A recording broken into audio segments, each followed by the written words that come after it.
Bismillahirrahmanirrahim. Assalamualaikum. Dikisahkan Bang Beben @Ben Bella, pesugihan minyak goyang. Sebelum kita masuk ke kisahnya, mari kita berdoa dulu.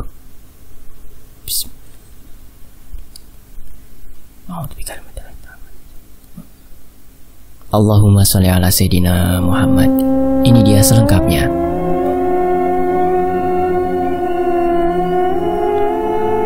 Aku tersungkur menahan amarah. Darahku mendidih hingga tubuhku berguncang hebat. Bersandar pada pagar sebuah perusahaan jasa, aku terkulai lemas duduk di atas trotoar. Tidak kuhiraukan lalu lalang kendaraan. Tak kupedulikan pandangan orang yang keheranan. Panas terik tak lagi kurasa. Begitu pula kotornya debu jalanan. Tanganku gemetar memegang surat itu.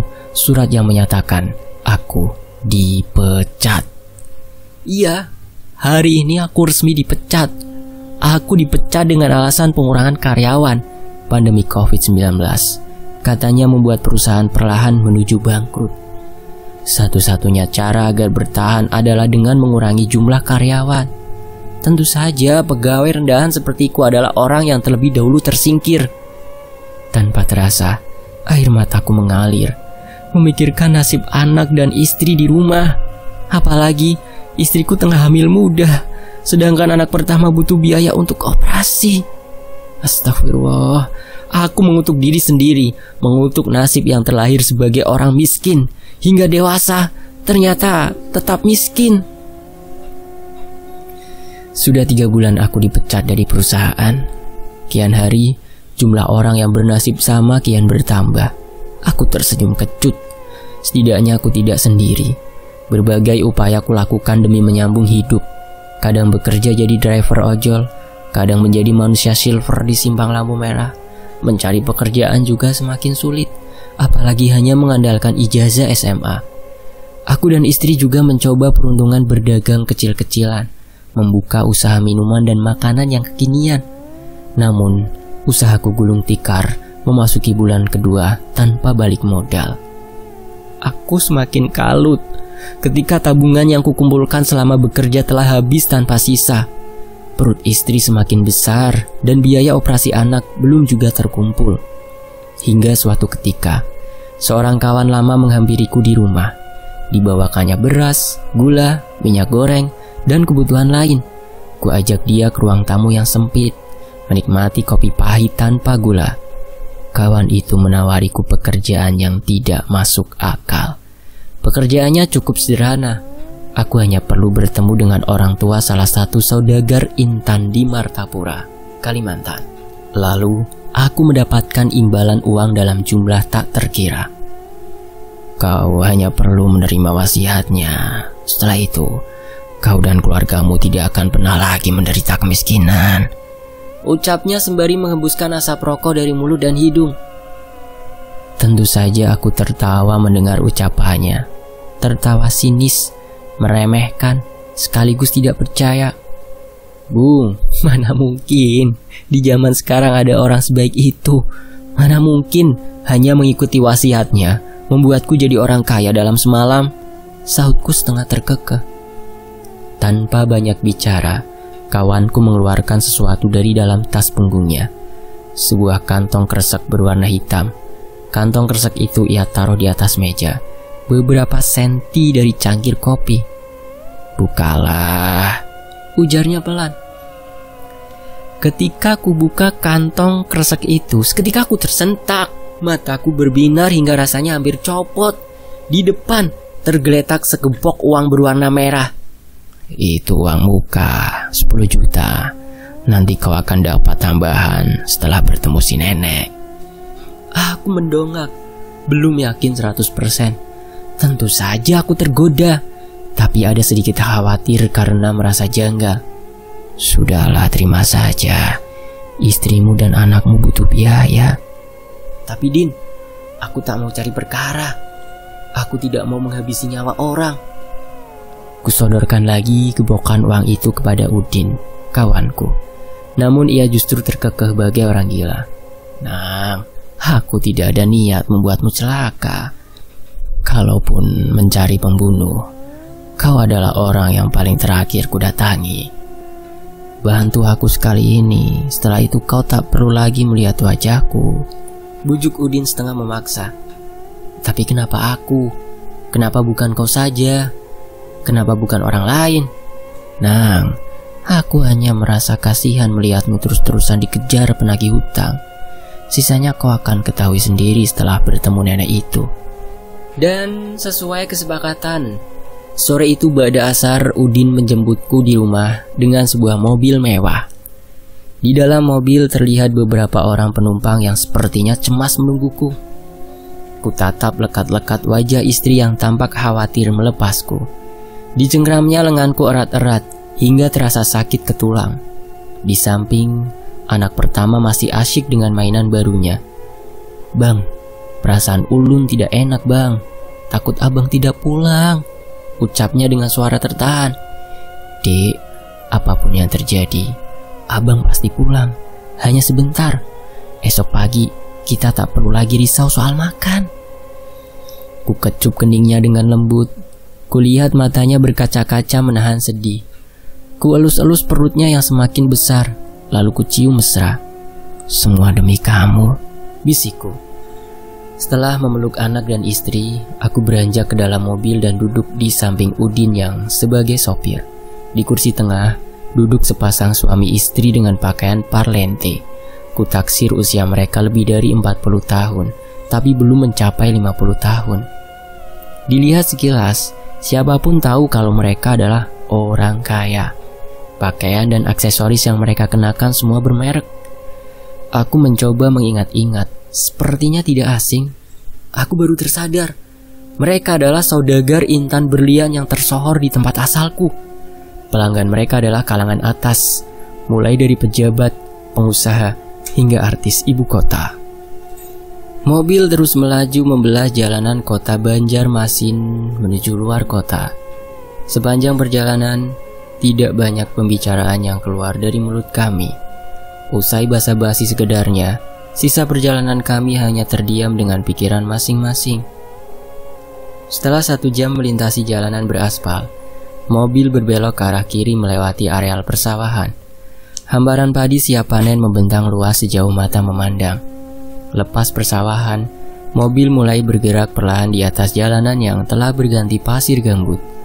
Beberapa kali tubuhku terguncang karena jalan yang tidak rata. Di kiri kanan, berjajar pohon-pohon tinggi menjulang. Area persawahan kini telah berganti hutan belantara yang lebat. Suara serangga dan binatang hutan terdengar sangat nyaring, seolah menyambut kehadiran kami. Di langit, hari kian senja dan telah berwarna kuning keemasan. Aku mulai khawatir akan diajak kemana. Di samping, Udin hanya tersenyum seraya terus meyakinkan untuk tidak perlu risau.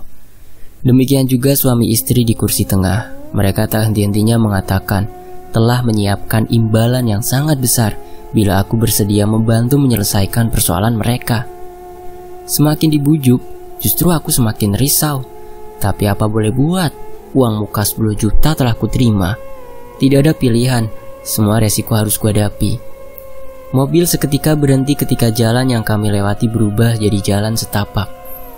Di depan, terlihat 2 orang lelaki berambut gondrong duduk di atas motor trail menghadang jalan. Seorang berperawakan besar dan penuh tato. Seorang lagi berperawakan biasa. Dari sorot mata, jelaslah kalau 2 orang lelaki itu sudah kerap berurusan dengan hukum. Keduanya tergopoh turun dari motor, lalu membantu membuka pintu mobil. Tanpa basa-basi, aku dan Udin diajak membonceng motor kedua lelaki itu. Sedangkan pasangan suami istri tadi, mereka berbalik arah menuju Banjarmasin. Terhentak-hentak motor yang kami tumpangi terus melaju menyusuri jalan setapak di hutan belantara, seiring malam yang telah datang. Motor yang kami boncengi berhenti di depan sebuah pondok kayu berbentuk panggung. Lampu petromak yang tergantung di langit-langit teras bersinar sangat terang. Seorang lelaki berusia sekitar 50 tahun rupanya telah menunggu kehadiran kami. Ia tersenyum lebar ketika melihatku meniti tangga bersama Udin. "Bang Anang kan?" Sambutnya seraya menjulurkan tangan. Wajahnya terlihat lega, seolah menanti kehadiran orang penting. Aku hanya mengangguk menyambut uluran tangannya. Silakan masuk bang. Nini Gusti sudah menunggu dari tadi. Tambahnya lagi. Sesaat aku ragu membuka pintu. Apalagi hanya aku yang diperbolehkan masuk. Sedangkan 4 laki-laki lainnya hanya menunggu di luar. Dari arah hutan, suara burung hantu dan serangga malam saling bersahutan, membuat nyaliku semakin ciut. Nah, masuklah. Nasib baik menantimu di dalam. Tegur Udin yang melihatku ragu. Aku menarik nafas dalam-dalam, mengumpulkan keberanian. Setelah yakin, aku nekat membuka pintu dan segera masuk. Di dalam pondok kulihat ada seorang perempuan tua tengah duduk bersila dalam kelambu. Dan maaf, berbau amis. Dupa dan kemenyan bakar tidak mampu menutupi bau tubuhnya yang mengeluarkan aroma busuk. Di depannya terdapat sebuah guci berukuran sedang yang dibungkus kain kuning. Guci itu dikelilingi sejumlah lilin yang jadi penerangan di dalam pondok. "Cuk, kemarilah," panggil nenek itu dengan suara parau. Takut-takut aku mendekat perlahan. "Bukalah kelambunya." Kusibakan kelambu. Nenek itu menatap tajam ke arahku. Wajahnya pucat dengan garis tulang pipi yang menonjol, hampir seperti tengkorak berbungkus kulit. Seketika bulu kuduku berdiri, apalagi saat ia menyuruhku duduk di hadapannya. Entah kenapa aku tidak berani beradu mata dengannya. Aku hanya berani menunduk, karena sorot matanya membuat jantungku hampir lepas. Aku juga terpaksa bernafas melalui mulut, karena aroma anyir yang menyengat. Sekilas aku tahu ia adalah wanita terhormat.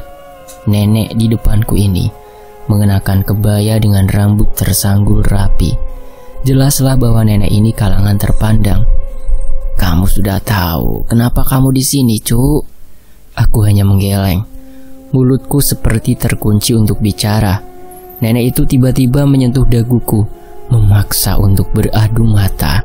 Tangannya terasa sangat dingin, sedingin es batu. Aku semakin gelagapan ketika nenek itu menyeringai. Jantungku berdegup kencang dan tubuhku kaku tak bergerak. "Tenanglah, Cuk. Aku terlalu tua untuk mencelakaimu. Justru aku akan membuatmu jadi orang beruntung." Aku lagi-lagi hanya terdiam sembari mengatur nafas. Aura nenek ini benar-benar mengintimidasi. "Cuk, bukalah guci itu," perintah nenek pelan. Bagai kerbau dicucuk hidung, segera kuturuti permintaannya. Hatiku berdebar-debar ketika kulihat tumpukan uang ratusan ribu yang sangat banyak. Tumpukan uang itu tersusun rapi dalam gepokan. Di atasnya ada sebuah mangkok keramik kuno dari negeri Tiongkok. Di dalam mangkok tadi ada cupu, semacam guci berukuran kecil dan terbuat dari batu. Di samping cupu ada gunting emas serta pisau dengan gagang terbuat dari gading. "Kau lihat uang itu? Jumlahnya 150 juta. Semua akan jadi milikmu asal kau terima wasiatku." Darahku berdesir mendengar uang itu akan jadi milikku. Jujur hati kecilku tergoda. Namun aku juga khawatir karena belum jelas wasiat apa yang diberikan. Aku kembali duduk di hadapan nenek tadi, membawa mangkok keramik dan isinya sesuai permintaannya. "Pasti banyak pertanyaan. Sebenarnya kenapa kau bisa sampai di sini?" ucap si nenek seraya tersenyum. Iya nih," balasku seraya mengangguk. "Sebenarnya wasiat apa dan kenapa ulun yang dipilih jadi penerus?" Si nenek lagi-lagi tersenyum, namun kali ini terlihat tulus. Cahaya lilin yang temaram menyinari wajahnya yang terlihat seperti orang sakit. Ada sedikit rasa iba melihat keadaannya, ditelantarkan di tengah hutan seperti ini. "Aku sudah terlalu lama hidup di dunia, dan anak serta cucuku tidak ada yang mau mewarisi asal-muasal kekayaanku.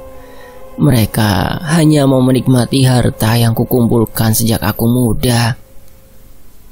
Si nenek terdiam, menghentikan bicara. Matanya berkaca-kaca seolah ada yang disesali. Karena tidak ada yang meneruskan, kami sepakat membayar orang agar mau jadi penerusku. Aku masih enggan bicara, mencoba memahami maksud yang ia ucapkan. Kau tahu, ini benda apa? Tanya nenek seraya mengangkat cupu kecil di hadapanku. Maaf Nik, ulun tidak tahu, jawabku sambil menggelengkan kepala. Benda ini membawa keberuntungan. Berapapun uang yang kau belanjakan dari dalam guci, ia akan kembali. Seperti yang tadi ku bilang, uang dalam guci akan menjadi upahmu. Uangnya bisa kau jadikan modal berdagang. Ingat, hanya berdagang. Apapun usahamu pasti berhasil. Keuntungan bisa kau kembangkan untuk usaha lainnya. Mulailah dari bawah agar orang tidak curiga. Setelah itu kau bisa jadi saudagar di tanah Banua. Kau mengerti? Aku lagi-lagi hanya membisu. Tak tahu bagaimana harus merespon. Melihatku tidak mengucapkan sepatah kata, si nenek lalu membuka tutup cupu yang terbuat dari kayu cendana. Isinya ia keluarkan, ditampung ke dalam mangkok keramik. Dengan cepat, pisau yang sangat tajam menggores telapak tanganku. Seketika aku menjerit kesakitan hingga mengeluarkan air mata. Ingin ku tarik, tapi cengkramannya di tanganku teramat kuat. Aku ingin marah, tapi seketika urung. Tatapan mata nenek yang tajam lagi-lagi menghujam jantung. Darah dari telapak tanganku ia teteskan ke dalam mangkok, bercampur dengan minyak kental tadi. Sungguh ajaib, minyak kental tadi bagaikan makhluk hidup. Minyak itu bergerak-gerak dan langsung menyatu dengan darahku. Sakit yang kau derita tidak seberapa dibanding nikmat yang akan kau terima. Setelah agak longgar, segera ku tarik tanganku dari cengkramannya. Luka di telapak kiriku masih terasa sangat perih, namun aku hanya meringis menahan sakit. Kau hanya perlu meminum darah di mangkok ini, maka kau yang akan jadi penerusku. Minyak kawiang serta harta dalam guci bisa kau bawa pulang, tapi ada ritual terakhir yang harus kau lakukan. Ritual terakhir? Akhirnya aku buka suara karena penasaran. Iya, ritual terakhir. Darah di dalam mangkok harus dicampur dengan liurku. Si nenek tiba-tiba menyeringai, membuat bulu kuduku mulai merinding.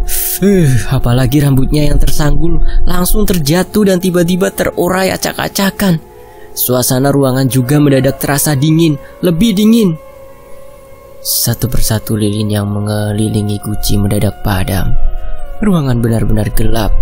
Tidak ada satupun yang bisa kulihat. Krak, krak. Terdengar suara tulang patah. Aku merasa ada yang tidak beres. Dalam keadaan panik, kurai handphone di saku celana. Secepat kilat ku nyalakan senternya dan langsung ku sorot ke arah si nenek. Astagfirullahaladzim. Aku menjerit ketakutan. Tubuhku gemetar dan lututku terasa lemas. Rupanya, kepala si nenek berputar 360 derajat. Krak, krak. Kepala itu terus berputar perlahan, diiringi gemeretak tulang patah. Darah segar mengalir dari lehernya. Matanya melotot penuh amarah. Sepasang taring mulai tumbuh di celah bibirnya. Aku membaca ayat kursi, tapi malah ngelantur. Perutku terasa mual karena bau busuk yang menyengat. Aku tersungkur, mundur perlahan. Di depan, kepala itu kembali berputar. Darah di lehernya terus mengalir, benar-benar mengerikan. Sebentar lagi, nenek itu akan berubah wujud. Allahu Akbar, Allahu Akbar. Aku mengucap takbir sangat kencang. Sadar apa yang akan terjadi, aku berlari menerjang pintu.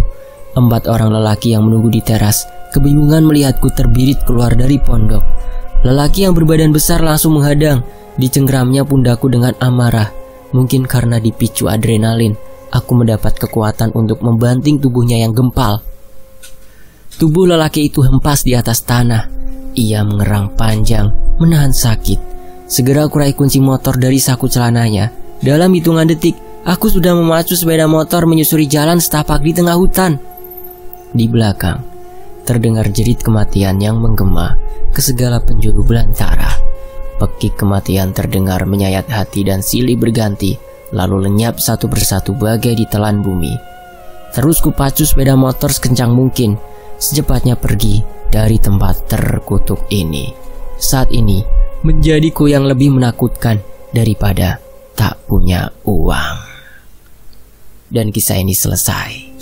Kabupaten Sampit, tanggal 22 Februari 2022. Bang Beben @benbela.